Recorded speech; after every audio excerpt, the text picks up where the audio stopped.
Another week, another podcast. Welcome to the 8th episode of Mad at the Movies. I'm your host, as always, Matt Parkinson, joined by my, I hesitate to call him a friend, colleague, I suppose. Or maybe I'll just call him a co-host. Here's Matt Jarrell. You are so kind. Thank you. Good day, listeners. So happy Oscar Day to those of you who listen as soon as this is posted. Happy any other day for those of you who don't, you monsters. Don't call our audience monsters. They're our wonderful, beloved listeners. Do whatever I want. They're my slaves in this.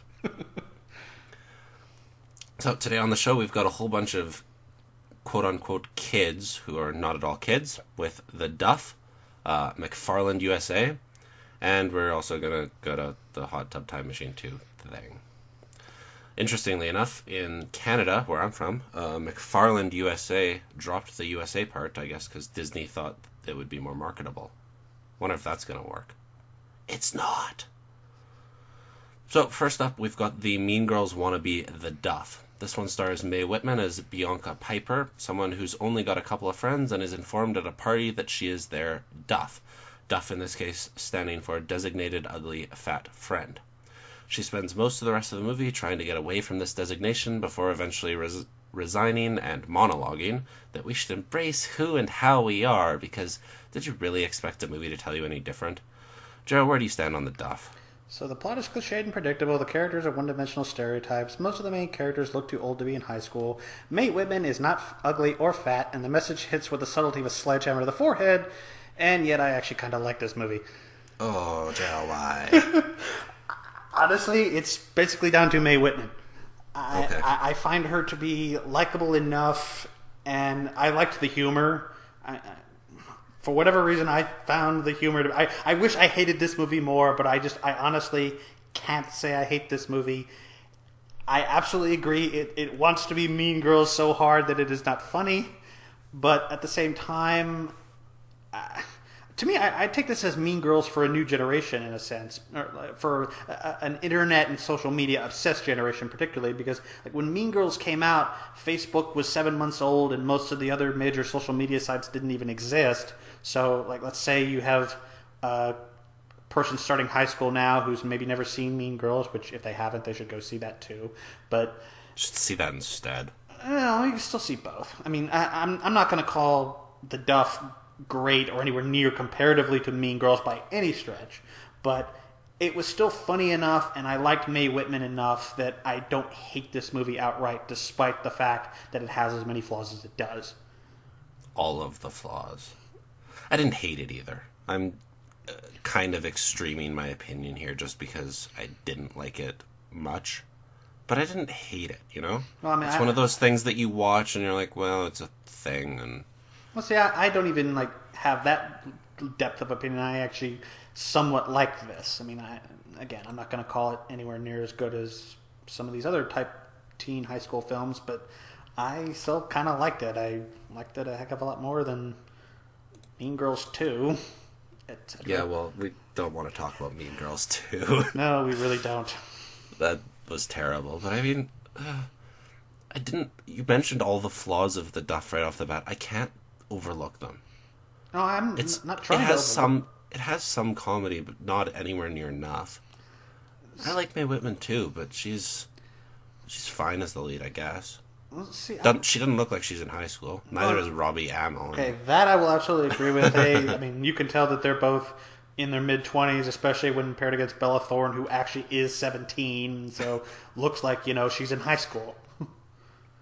But she hams it up as the villain. Yes, she does. I mean, no, she's not as good as Regina George, but that's also because, one, she's not Rachel McAdams, and she's not in it enough necessarily. But what time she is in the film is used effectively to make her this evil, catty high school girl villain, so it works well enough for me. And I do think the comedy works throughout. I mean, it doesn't always hit, but I think there's enough of it that works. I mean, I still am amused by the references to The Breakfast Club or Bela Lugosi and things like that.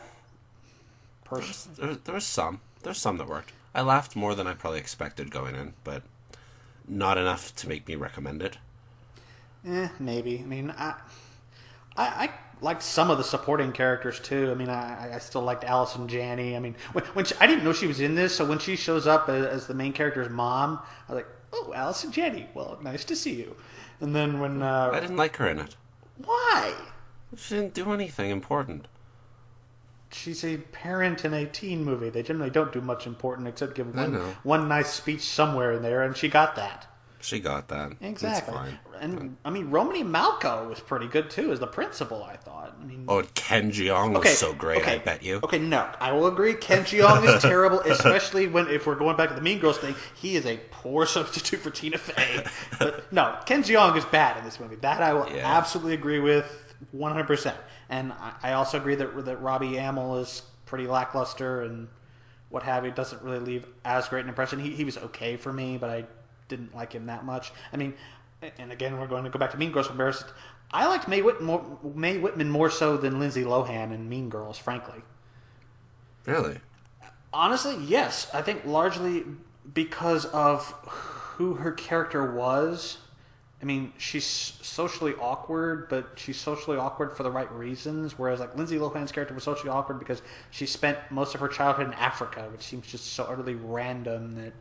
That's fair. Whereas Mae Whitman is just like, okay, she likes zombie movies and what have, which, although that part still slightly baffles me because it's like, okay, there's still going to be goofballs and oddballs in high school who would like somebody like that. So I'm like, why is she considered... Why did she ever become friends with the two girls she is friends with? Yeah, that is a big question. I mean...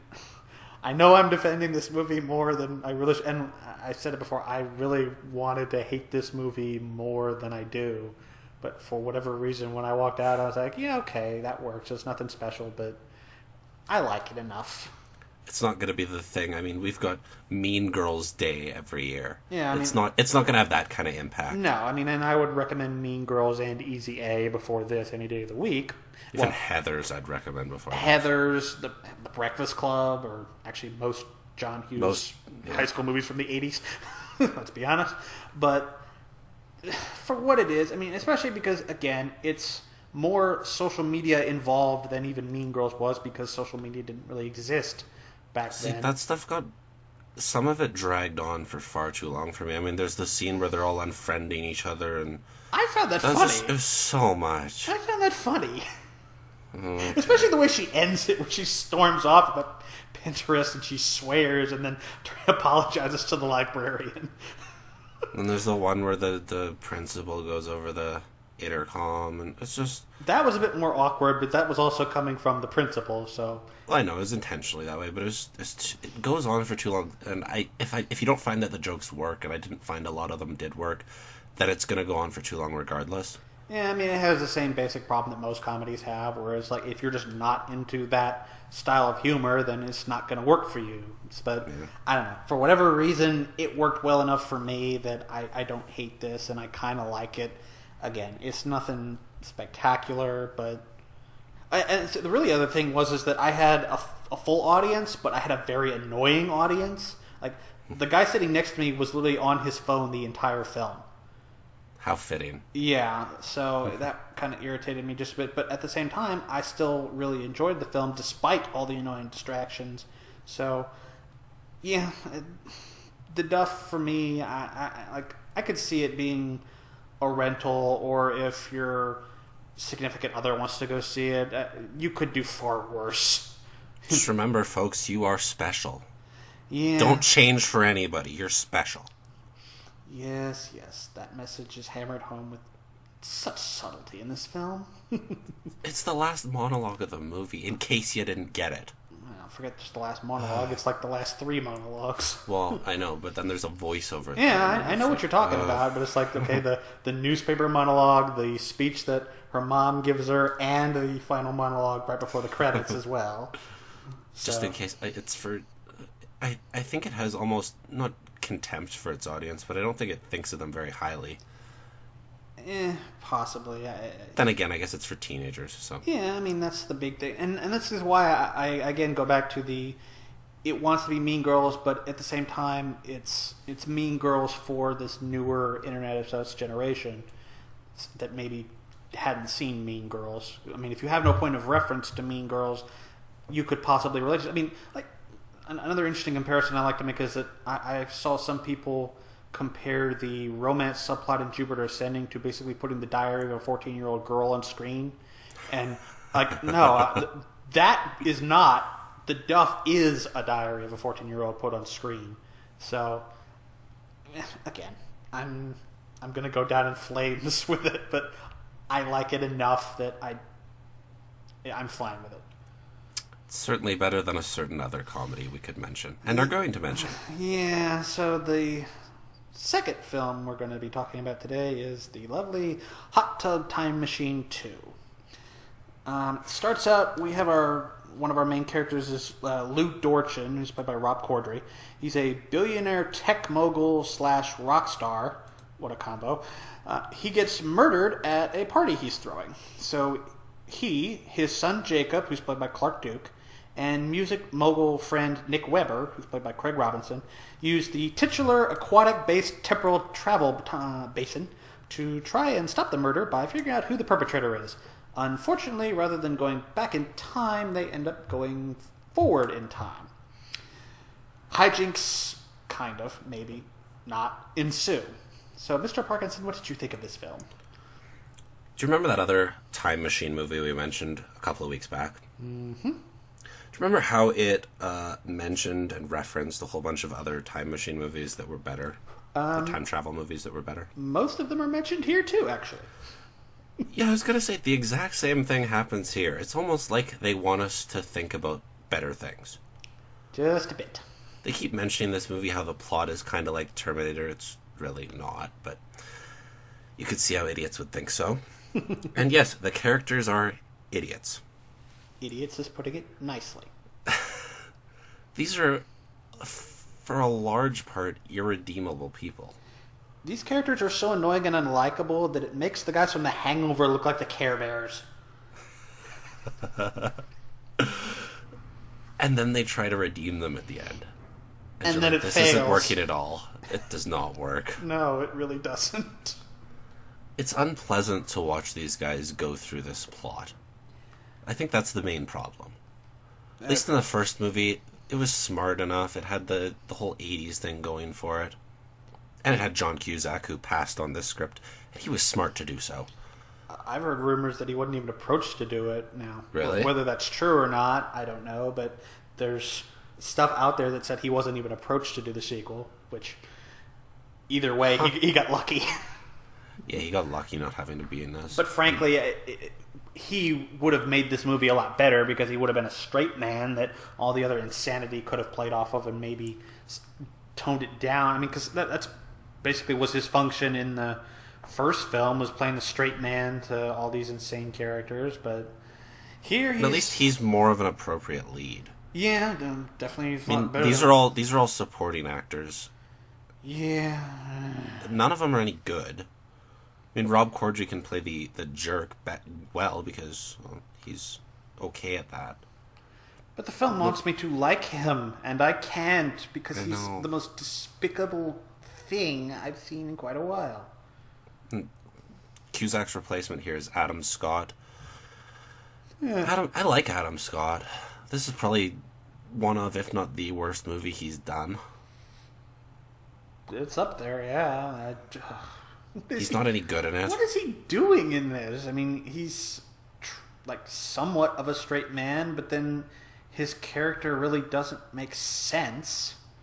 Well, he's this nice guy who then takes a drug, and then even once the drug's out of his system, he becomes like this completely different person, and you're like, what? Well, it doesn't make sense because it seems like they've characterized this future as kind of being almost utopian and how nice it is. I mean, like again with the smart cars and stuff like that. Which the smart car was my favorite. We'll get into that later because that's a subplot that I want to talk about. But like it seems utopian, and yet their top-rated shows are some of the most horrifying things I have ever seen.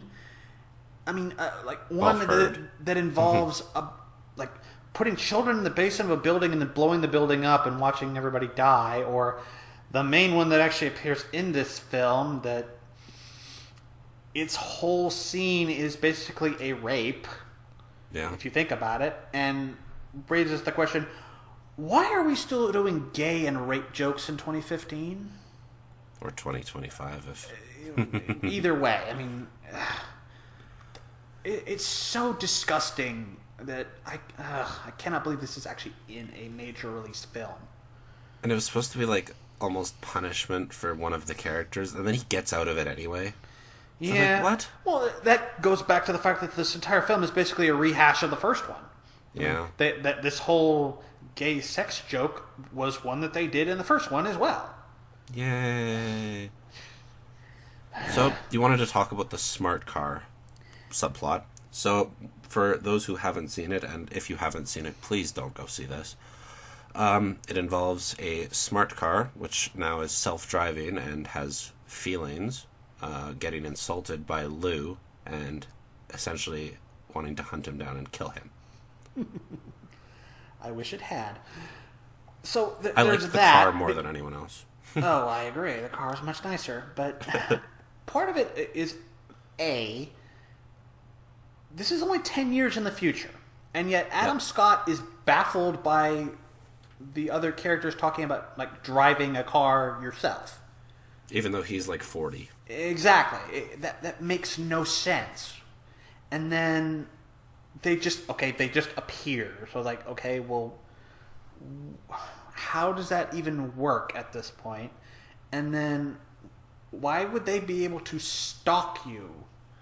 I mean, you would have to outfit them with AIs, which, why would they do that? I mean, especially because the fact that they keep referencing Terminator, why would you? And then it mentions Looper several times, which, yay, and Back to the Future. And then Fringe. Well, especially with Fringe, because Clark Duke keeps bringing it up, and they sing, "You're a nerd." Yeah, I'm like, he's the only guy who has any remote idea of what's actually going on here, and yet you're insulting him for it. I'm like, shut up. The whole main relationship dynamic in this one was Clark Duke and Rob Corddry's characters, because they're son and father in that order. Yeah. And it doesn't work at all. No, it really doesn't. And I mean, this movie is so bad that I watched the first film earlier this week in preparation for this film, and I wasn't a huge fan of it, but the second one is so bad that it actually elevated my opinion of the first one. I mean, that rarely ever happens, but oh my gosh, this movie is so awful. Did it feel to you at times that some scenes were shortened and cut short just so that they could include parts on the unrated DVD? It wouldn't surprise me. I mean, there's one scene where one of them falls off a building and he's caught in a net. Yeah, and then the other one jumps off. We never actually see that, and then it goes like straight to a different scene. Yeah, now that you mentioned that, I was like, that was an awkward transition. There were a couple of others too that bugged me when I was watching. I'm like, they totally just cut that short so that they could include more footage on the DVD. Well, you know they have more footage because this is one of those movies where they get a bunch of funny people together and they let them improvise, and so they just point a camera at them and hope for gold. And so there's probably going to be an extended unrated cut of this in a few months when this comes out on DVD. And it's not going to be any better. No, it really won't be. I mean, it's not going to be some sort of saving the day director's cut. It's just going to be a cash grab. Oh, hey, you can watch another 8 minutes of quote-unquote funny people. Yeah, I mean, it makes me wonder if director Steve Pink was even on set for this film at all. Because there literally feels like there's no direction here. At least from somebody They just goof around in the future a whole bunch. Exactly. And I mean, I know Steve Pink can actually be a pretty decent director, so what the heck is going on here? It's a frustrating movie. And most of the characters don't even matter in it. No, they don't. Craig Robinson character does nothing. No. I mean, Gillian Jacobs is in this thing as Adam Scott's wife. She does nothing. It looks like she might start to do something at the end, and then not really. Bianca Haas is pretty much in this movie solely so she can have a scene where she's topless. It's basically it. Yay. It's even like the Lou character and Clark Duke's character, they don't even do a whole lot. It's literally just goofing around in futuristic type sets for an hour and a half. Yeah, pretty much. Which is not what I was expecting based on what the trailer gives us. Yeah, well, there's even a couple of jokes in the trailer that aren't even in the film. Now, the trailer, I thought they were going to go through all sorts of different time periods. That's what I thought. Like the whole Patriot Lou thing. That's the last scene in the movie. Which also doesn't make sense because of what happens with the Lou character there. I mean, it's like a giant gaping plot hole because now it's like, oh, they're okay because parallel universes. And they also don't explain the whole John Cusack's trench coat already in the tub thing. I mean... No, they initially think that he was behind it, and then... Okay, but that still doesn't explain where his coat comes from. I know. So, I'm just explaining this for people. Okay, fair enough. And then they, at one point, say, okay, let's look for him, and then they kind of just forget about that. They forget about a lot of things. It's true. Or the fact that, quote-unquote, Weber's career is based on ripping off other songs that he knew about from the future, and yet we get the whole thing with Lisa Loeb showing up after he's doing the music video to Stay, and she actually points out that it feels like she's been violated because of listening to the lyrics to it. It was like, well, subtle. Mm-hmm. And then probably the most irritating shtick gag that they did is the where somebody says, you came in a hot tub time machine too, and then they actually pause, look at the camera, and it's like, hey, laugh at that, that's funny. And then they go back to doing what they were doing. Well, it's because they did it in the first one. I don't care. It's lazy and stupid either way. And well, at least in the first one, they earned it. They didn't earn it here. They just said, oh, we're going to say the title of the movie, break the fourth wall, and move on. Yeah. I'm not defending it. I'm just saying why. Yeah, this movie's reprehensible. Don't see it. Don't see it on DVD. Skip this atrocity. Go watch the first one, or better yet, if anything, go watch Back to the Future. Much better. Or Looper. Or Terminator. Doesn't have to be comedy. Yeah, either way. Don't watch Project Almanac either, but... No. Skip this year's time travel movies so far. Please. So far. Do yourself a favor. So, finally, we've got another one of these Disney-branded inspirational true story sports dramas with McFarland USA. This time we're taking a trip back in time to 1987 California. She's a phys ed teacher named Jim White, played by Kevin Costner, move his family to McFarland, a town populated primarily by Hispanics, and teach some of the kids there how to run long-distance track. This is in spite of that sport mostly being for private white kids. That's basically it. So, Gerald? I'm falling asleep. Feels like a story we've seen before, doesn't it? A little bit, yeah. I'm sorry. I find this movie utterly boring and predictable beyond belief. I mean, it's every inspirational trope you've ever seen, except turned up to 11 half the time. And then... why is this Kevin Costner's thing now? I mean, what is it about Kevin Costner that people make him think he's a good actor? I don't get it. He's monotone almost the entire film. He's boring as a lead. Exactly. That's what it comes down to. Yeah, he's boring. The plot is boring. The sport, I mean, it's running. I can't get that excited about running. At least with like football or baseball, I can kind of there's moments where you can set up where it's really intense, whereas otherwise... Well, this is better than When the Game Stands Tall. Okay, I will grant you that.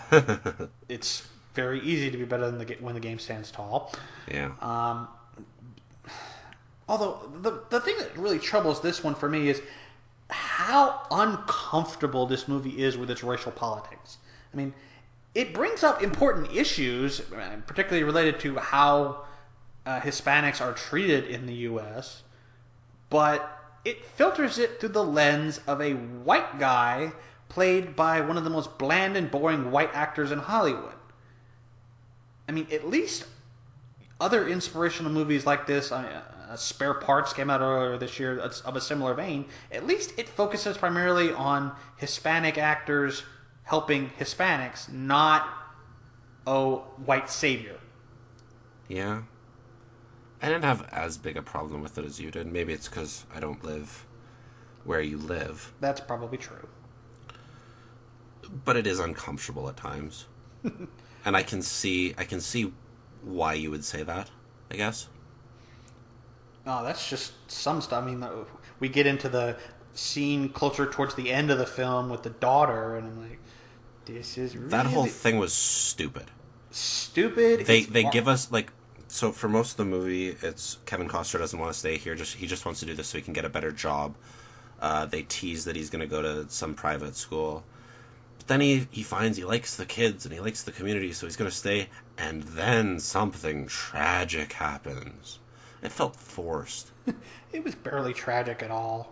Not really. I mean, yeah, it's sort of sad that what happened to the one guy, but I mean, it's not like horrible by comparison to what... Well, it's a Disney movie, so, you know. Exactly. Well, I don't know. Disney likes killing people in their animated movies. Maybe they don't like killing them in their live-action ones. I don't know. Yeah. But still... But it felt like such a forced thing just to give us this little bit of tension. It's absolutely artificial. Absolutely artificial. That was the point when I'm like, this is not a good movie. No.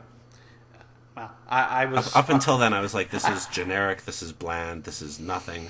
But it didn't really bother me, I guess. I was there from almost minute one, but it's like it went up a little bit, and then it went really downhill once they get to McFarland, and then it kind of got worse and worse and stayed there.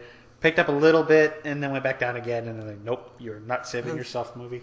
The races aren't even that good. You know how they're going to go. Exactly. Especially the last one. You're like, okay, so there's one chubby kid on the team who doesn't run anywhere near as fast as anyone else. You bet your horses he's going to be one of the better ones in the last race. Oh, of course. And then the other kid who's like the fastest one of the group, I mean, that's basically his characterization. He's fast. Oh, and he looks like he's like 30. That's because he basically is. He's 28. He's 29. 28, 29, whatever. he's not 18. No.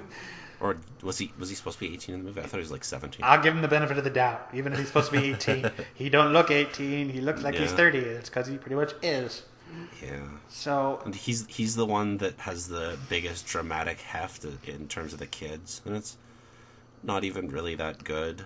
It's like, yeah, I mean, that bridge scene is so awkward. I'm like, really? Most of the movie's just, it's awkward and it's bland. Yeah, but I'm just like, okay, you're actually going to go and even potentially even talk about that kind of consequence? Like, but they don't really. They're well, like, oh, well, you know what'll happen if you jump or if you fall. Yeah. They didn't even say jump, because why would you say jump? Yeah. It's just the fact that they were willing to do that. I mean, yes, it possibly happened in real life, I know, but I'm sorry, it still doesn't work as a... And maybe it might have worked if it wasn't Kevin Costner, I don't know, but... most of my biggest problem is still Kevin Costner, but still... I did like how at least you could tell the kids apart. Sometimes these things, I mean, they're not well characterized or anything, but you could tell which ones some of them were. Visually, you can, yes. It's just their characterization is so thin that it doesn't matter. But yeah, you get the guy who's fast. He's obvious. You get the three siblings, and one of them particularly is chubbier than the other. You get the good-looking playboy who doesn't really like to put in much effort because he doesn't want to ruin his face. We've got the small one who wanted to play football, but can't. Yeah, which I honestly, with that first football scene that they had him do, it's like I honestly thought he was concussed. So I'm like, okay, well, I thought that's why Costner keeps him out of the game, and then he gets fired from the football job for doing that, and you're like, what? That doesn't make sense. No, especially because like the stupid other coach says we had an altercation. I'm like, so just explain to the principal why you did it, not just sit there and say nothing. I'm like, hello, you have a legitimate reason for why you kept the smaller guy from being battered even further. I mean, especially because concussions in high school football nowadays is actually kind of getting to be a big deal because we're learning about the effects of head trauma in football. That would have been a nice message, maybe Disney, if you wanted to spread that one around, but it doesn't really happen. No, not really. They don't even use the word concussion or anything like that. It's just he looks dizzy and wobbly. So it's like, oh, no, son, you're going to stay out. So, but and Maria Bello is in this movie. We haven't even mentioned her because her role is nothing. well, Maria Bello, Morgan Saylor, and Elsie Fisher, all three. I mean, like the wife and the two daughters, they have almost nothing in this film. The daughter gets a little bit because of the stupid artificially tense scene towards the end. But and that whole thing where she was mad and then she wasn't mad anymore. Oh yeah, because they threw her a nice, lovely party because all the neighbors got together. How sweet! Well, she wasn't even mad before then. There's like a scene or two where she's completely forgotten about that. And she's just like, "Thanks, movie." Yeah, I mean, it's 2 hours. This feels it's like over 2 hours. Yeah, it feels like an absolute slog to sit through. It is. And when you're trying to do a movie that's already saccharine and going to be bland and annoying, don't then also be a dull, dreary trek of cinema. It's not a good combination. It astounds me the amount of critical praise that McFarland is getting. I don't understand it either. The only thing I can think of is that the other films in this genre are just so bad that it looks better in comparison. And I don't even know if that's a fair thing to say. Well, that seems to be the case. I mean, the main justification I'm seeing is that A, they think Costner's good, which I don't understand that. And then they also say, it could be worse, which it could be worse is one of the worst justifications you can use because, of course, it could be worse. That doesn't mean anything. Everything could be worse. Exactly. Judge it on its own merits, how it is, not based upon comparing it necessarily to anything else. I mean, that's honestly how I get away with the Duff being what it is because I'm willing to not hammer it quite as badly for being so similar to Mean Girls. But this, McFarland, I can just straight up say this is a bad film on its own. Forget comparing it to other films. If I wanted to, I could certainly bring up Remember the Titans and say how Remember the Titans actually has really good sports material and the inspirational stuff is really good because it really delves into the issue of race relations in this country in a past time where such issues were really nasty. But I don't have to because McFarland is bad by itself. I don't need to bring up other films. I don't really have anything else to say about it. It's generic sports movie number 756. Yeah, for me, skip it. It's not worth it. Maybe if you get it on a rental or something, or it's streaming on Netflix later this year, maybe, but definitely not worth paying theatrical prices, in my opinion. It's not really something that benefits from the big screen either. No, it doesn't. It's a TV movie of the week at best. It's something you watch at home and you feel maybe a little bit better after watching it. Even better. I would say even better. It's the thing that you put on a Saturday afternoon as you're about to take a nap. Because it'll certainly help that effect. It'll help that. Exactly.